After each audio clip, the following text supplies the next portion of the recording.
2019 पासून 2022 पर्यंत सातत्याने अशी पत्र आणि त्या पत्राला मंजुरी पीठासीन अधिकाऱ्यांनी दिलेली आहे। सन्मान्य आदित्य ठाकरेजी, आपण आता नवीन पायंड्यांबद्दल बोलत होतो। जर का नवीन पायंडा कधी सुरू झाला हे बघायचं असेल तर 2019 मध्ये आपण ही सुरुवात केली। सन्मान्य सदस्य, ज्येष्ठ सदस्य भास्करराव जाधव साहेबांनी या सभागृहात आज मंत्र्यांनी उत्तर देण्यासंदर्भात जो विषय इकडे मांडलेला आहे त्यात त्यांनी दोन प्रामुख्याने मुद्दे समोर आणलेले आहेत। सर्वप्रथम त्यांनी असंच म्हटलं आहे की हे एक नवीन प्रथा आणि नवीन परंपरा या आणि नवीन पायंडे या सभागृहात मांडले जात आहेत। त्यावरती मी त्यांना अवगत करू इच्छितो आणि सभागृहाला अवगत करू इच्छितो की हा पायंडा बरोबर आहे, चुकीचा आहे, कसा आहे ह्याच्यावरती बोलण्याआधी हा काय नवीन पायंडा नाही आहे।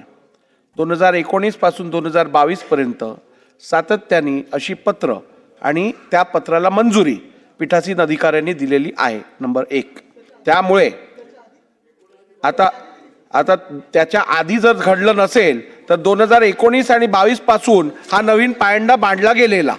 1 नंबर 2, एक मिनिट बसा थांबा जरा। सन्मान्य आदित्य ठाकरेजी, आपण आता नवीन पायंड्यांबद्दल बोलत होतो।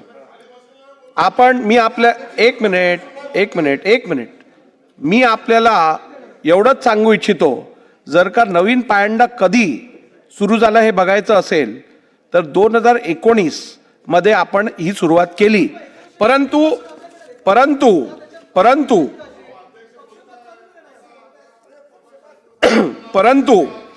परंतु या संदर्भात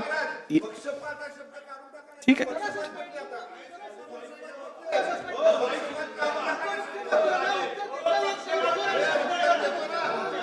बसून घ्या। मला रुलिंग तर देऊ दे। अहो मला रुलिंग तर देऊ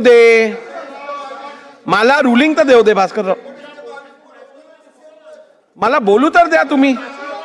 अहो बोलू तर द्या। बसून घ्या।